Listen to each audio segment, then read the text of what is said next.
connection? Yun ang nakagulo po sa amin. Dahil una-una, hindi po naman kami naniniwala. Hindi kayo naniniwala? Opo, pangalawa, wala lang po kami kakayahan na magbigay ng perang hinihingi po nila. Pero nakapagbigay ka sa halos ang 1 milyon. Ayun nga po sir, bali ang nangyari po doon, sila mismo nagsasabi sa amin kung sinong tao yung lalapitan, yung mga kapatid ko po. Nahuhulaan na nila kung magkano perang bibigay ng kapatid mo. Kaya naniwala ka na may hypnotismo. Parang napasunod ka sa ibang bagay na hindi mo gusto. Opo sir. Hindi kaya dahil nakita, narinig mo kung anong bagay na yan, interesado ka, kaya napasunod ka dahil siguro naakit ng atensyon mo, gusto mo yung naririnig mo sa akin. Yung aking sasabihin eh yung deal doon sa ginto, sa Yamashita Treasure. Ang sa parang po sir na... Baka nalilito ka? Hindi sir, sige diba, tutulungan ka namin kasi nakikita ko sila, litong-lito ka eh. Sa lahat ng pera nahulo ko na sa'yo. Pero doon sa ito sa akin, tutulungan kita, hindi ka namin nilalaglag, hindi kita tinotorture. Pero ngayon nakikita ko ganito ang ginagawa sa iyo ng tao na papasunod sa iyo. Pine-pressure ka sa sunod-sunod na tanong, hindi mo makayanan ng sagot kasi unang-una, lito ka na. Nagka-interest ka, aminin mo yun. opo, Ayun. opo yun. Nagbunga yun ng pag-asa na maaaring totoo, magkakatotoo. Hindi po sir. Yung... Hipnotismo pa rin. Ako sinasabi ko, walang hipnotismo. Kaya ako nandito si Bitag, hindi ako naniniwala sa hipnotismo ng mga manloloko. Ayan na ba? O sige, sabihin mo, papunta ka na. Hello ma'am, opo. Makita tayo sa Tandansora Jollibee. Opo madam, opo. Basta mag-miss call ka na lang sa akin, doon na tayo magkikita. Opo madam, opo. Ha? Opo. Oo, alas 10 na. Opo, hintay ko lang ko yung... Malayo pang pupuntahan ko, alam mo naman yan. Magdala ka ng blue. Blue na... ano korte, may korte ho ba yung yung papel na gagamit na paglalagyan natin? Sayang din. Ganun po, ho. Oo, sige. Okay, sige po, thank you po. Okay. Liga, hulihin na natin.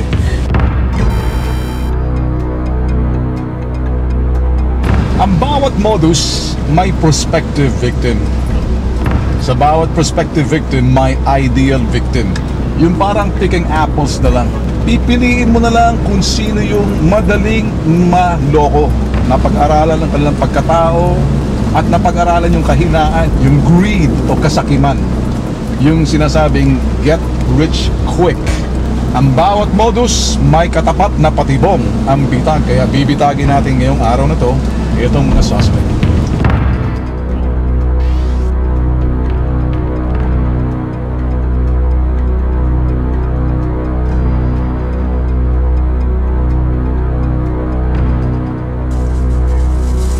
Malapit na. We'll be there. Just a matter of nothing. Once binabahan ang baseball cap na to, which means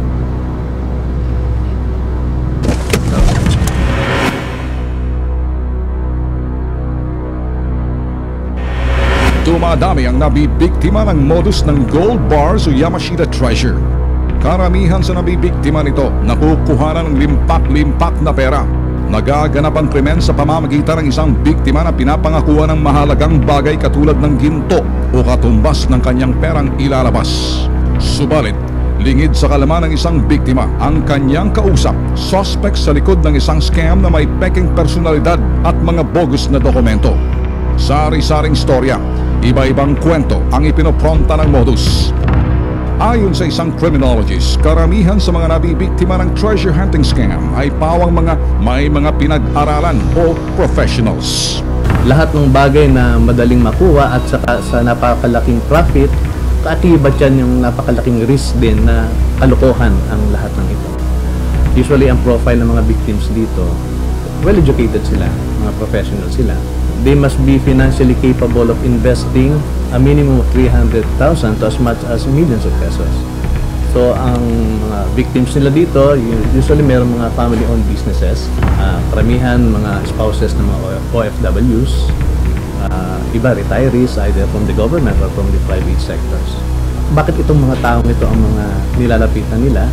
Kasi kung sakasakali mahulog sa bitag nila, itong mga taong ito, madali silang makakapaglabas ng pera. Sa modus na ito, naisasagawa ang panloloko sa pamamagitan ng paggamit ng kaibigan o kakilala ng biktima upang simulan ang transaksyon. The syndicate will use or find a friend, relative, or close associate of the potential victims as a means of initial contact. Kapag nagkaroon na initial contact, ayun na, magkakaroon na ng friendly conversation. Tapos, i-lead na nila ito dun sa topic na gusto nila. Now, kapag na-sense nila, na-arouse na nila yung interest nung kanilang potential victim, ayun na, dito na nila ipapasok yung kanilang pinaka-agenda.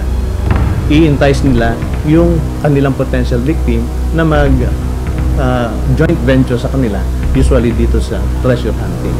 At oras na masilaw ang biktima, hulog na siya sa bitag. Ang Yamashita Treasure ay kwentong bayan lamang. First, walang dinalang pera dito si Yamashita. So in terms of yung Yamashita Treasure, walang Yamashita Treasure. Kami mga archaeologists, hindi talaga kami naniniwala dyan. We always look for proof. Iba nga, intellectual, meron akong narinig na lawyer, talagang give up din yung kanyang practice para lang maghanap ng Yamashita Treasure. So it goes across the classes of society. Isa sa mga nagrereklamong lumapit sa bitag at Mission X ay isang doktora na nabiktima ng nasabing scam. Nirefer siya sa akin ng friend ko, which is also a doctor. Hindi ako nag-iisip sa tao ng masama kagad. So hindi ko sila pinaghihinalaan. Kwento raw ng suspect kay Doc, matatagpuan sa isang kuweba ng Bicol ang tonet-toneladang gold bars. Subalit, bago mapasa kanila mga ito, kakailanganing labanan ng isang ahas na tagabantay umano ng mga ginto. Nag-open up sila about these gold bars na marami daw silang nahukay, as in tons of gold bars. So nagbigay nga kami ng funding doon, nagbigay na kami ng pera, even sasakyan. Pagbukas nila, may isang malaking ahas na nagbabantay doon sa cave na yun na hindi ka pwedeng makapasok unless na pabarilin mo sila at sisilawin mo sila ng 10,000 lights worth around 500,000 na kailangan pang i-order. Sa kaso ni Doc, hindi biro ang kanyang nailabas na pera dahil umabot na ito sa milyong-milyong piso. Maging ang kanyang mga ATM at credit card na pasakamay din ng mga manloloko. Siyempre, installment yun eh. Like, first 500,000, may 200,000, may 300,000. May instances din na para mas mabilis yung transaksyon, through ATM ko na lang mismo. So, bibigay ko sa kanila yung PIN code ko, tapos sila na lang mag-withdraw. Tapos, in some instances din naman, binibigyan ko na lang sila ng extension ng credit card ko. Upang ganahan si Doc sa paglabas ng pera, binibida ng mga scammers na nahukay na raw ang mga ginto. Subalit, nadala nila yon, napaship nila yung sa barko. Kaya lang ang problema doon, lumubog yung barko. Kaya lang, hindi namin ma-verify kasi nasa news blackout daw. Tapos nung kinokontak ko yung mga tao, wala na. As in, kasi may namatay na sila. So wala na talaga yung transaction, tapos na. Kasi tapos pumunta kami sa pier dyan sa Manila to confirm kung may nalubog na barko, wala naman. sa istorya ng isang biktimang lumapit sa bitag, isang real estate agent, isang kwento naman sa Tagaytay ang ginawa ng kwentong kotsero ng suspect na nagpakilalang si Ali Moto. Napakilala sa akin ng isang ahente rin. Tinawagan nila ako sa bahay dahil meron daw isang kliyenteng mayaman na asawa ng Hapon na kukunin na yung property, ang dalang interest nila, yung laman ng lupa. Ang tumbok pala ng suspect, mga kayamanan daw ni Yamashita na nakabaon sa lupa. Dinagdag pa sa kwentong ang storyang mystical na bato. So pinaliwanag sa akin na ang pinanggagalingan ng pera nila ay sa mga kayamanan, part ng Yamashita Treasures, dahil meron silang hawak na maps. May ginagamit silang isang parang mystical na bato na kahit wala doon sa site, pag itinapat doon sa mapa, nalalaman nila kung positive o hindi. Sa kwento naman ng suspect na si Moto, hindi ahas kundi mga anghel naman ang nagbabantay sa mga ginto. Sabi niya, tatawag sa inyo yan.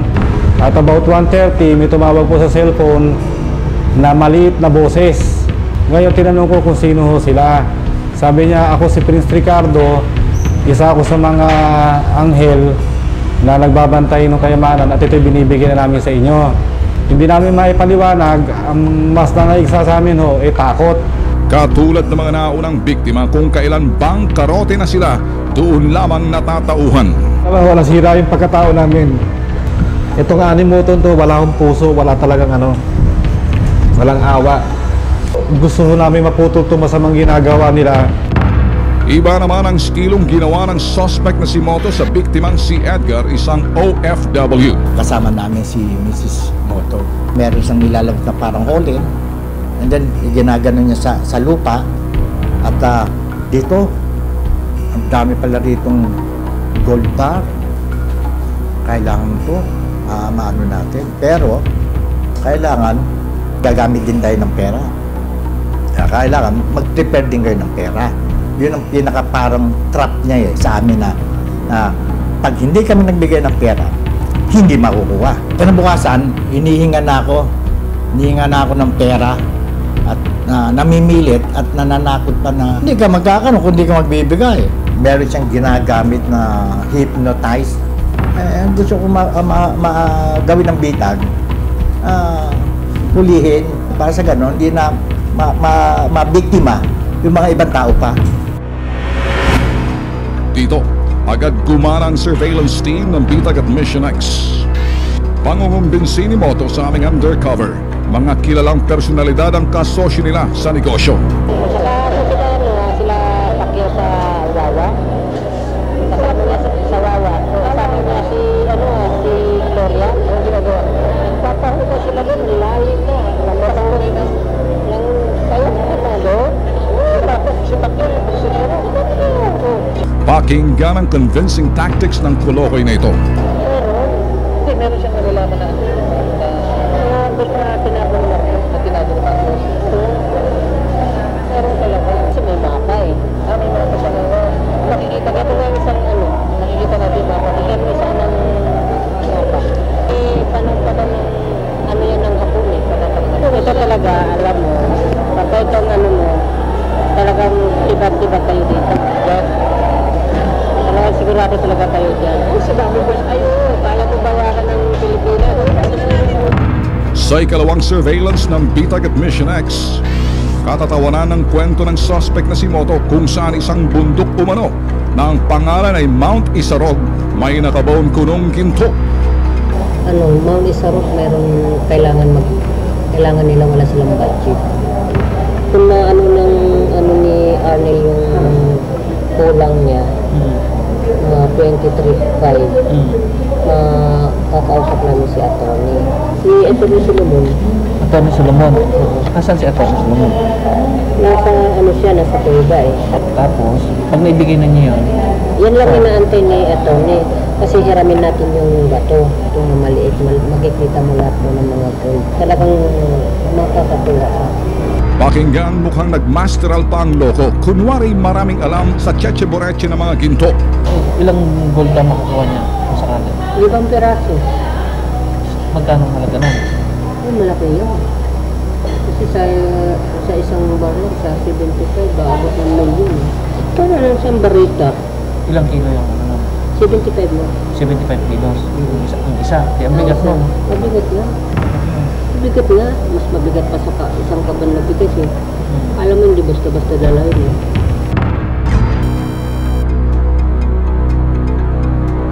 Naniwala ka na merong Yamashita treasure? Yes sir, ako. Kasi kung na-hypnotize po ako, actually hindi ko rin po... Hindi, kaya dahil nakita, narinig mo kung anong bagay na yan, interesado ka, kaya't napasunod ka. Dahil siguro naakit ng atensyon mo, gusto mo yung naririnig mo sa akin, nagka-interest ka, aminin mo yun. Opo, Ayun. opo yun. Nagbunga yun ng pag-asa na maaaring magkakatotoo. Hindi po sir. Yung... Hypnotismo pa rin. Ang... Dalawa lang. Opo. Naniwala ka o hindi, sabi mo, naniwala ka sa hypnotismo. Ako sinasabi ko, walang hypnotismo. Kaya ako nandito si Bitag, hindi ako naniniwala sa hypnotismo ng mga manloloko. Hello ma'am. Opo, opo. Makita tayo sa Candansora Jollibee. Opo, madam. Opo. So nga, doon ka na, magkano ka sa atin mag-miss call? Opo, sige po. Liga, tulihin natin.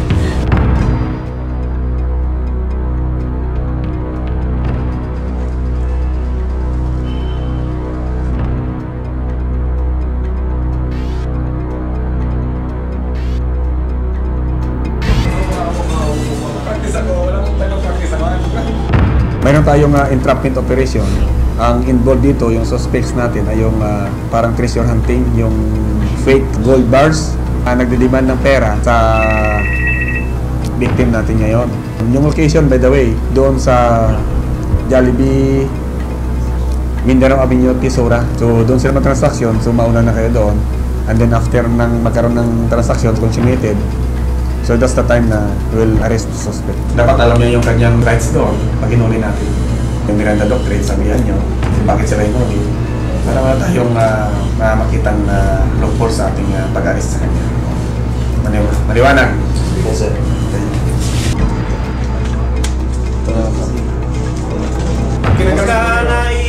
Naikamay mo na sa kanya. Immediately Tanggalin mo yung sombrero mo. Yes, sir. Kasi yan ang pinaka natin. Once na tinanggal mo yun, ibig sabihin, consummated. Yun lang. Ganon ang game plan natin. Okay? Sige, after the arrest, dalhin dito for investigation. Okay. Thank you, sir. Thank you. Huwag kayong lumapit sa amin, dumistansya muna kayo. Ha? Kasi kami paparada malapit mismo sa Jollibee. Okay? Ngayon, papasok yung mga pulis, papasok yung undercover natin, papasok yung victim. Ayaw ko kasing mahalata na nandun kayo rin. Yes, sir. Dumistansya kayo sa amin. Ito yung mga ito, importante sa amin na nakaposition yung sasakyan na kung maaaring natatanaw namin sa loob ng Jollibee kung ano nangyayari kung saksyon. So, ano to yung galaw? Galaw. Okay,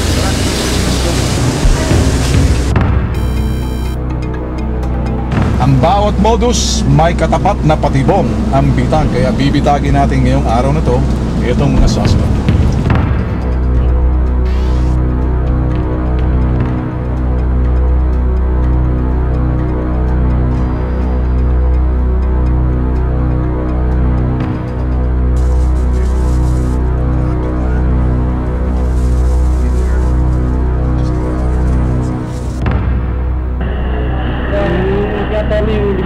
Advantage lang yung nakuha niyo kay Arnel nung nakaraan.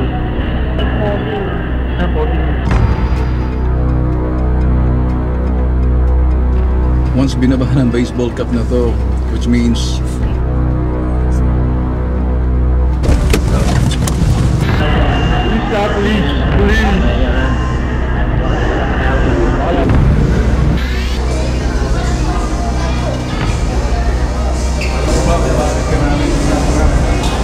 totoo yung gold bars mo. Siya po ang... Totoo yung Yamashita treasure. Siya po ang... Alam mo ba kung bakit kayo na-arrest ko ngayon? Tinanggap mo yung Mark Malay. Hindi ko kasi sila po ang... Sige, ganito na lang, sumama ka na lang. May karapatan ka manahimik. Kaya mga pulis yan. Si Arnel siya. Kaya nga. Kasama rin siya, kasama rin Kasama siya. siya sa estasyon. Halika. Siya nga ang sumbong sa'yo. Halika na. Sige na. Halika na. Sa presinto ka na, ha? Mas nandito ka na eh, ha?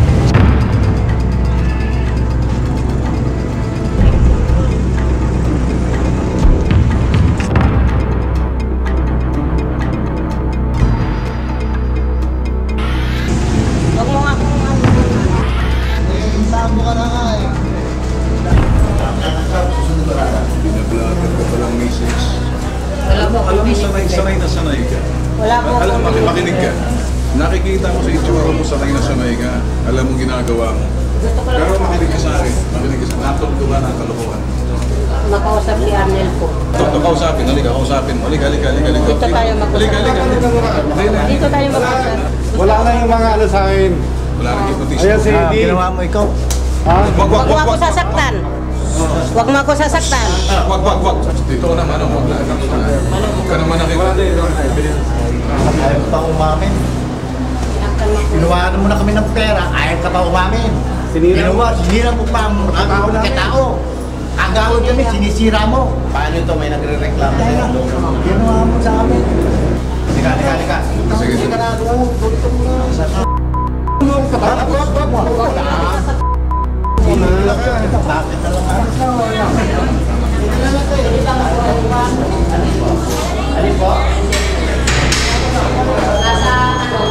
Nasa isang tao lang. Pwede ko makuha mo ng ano.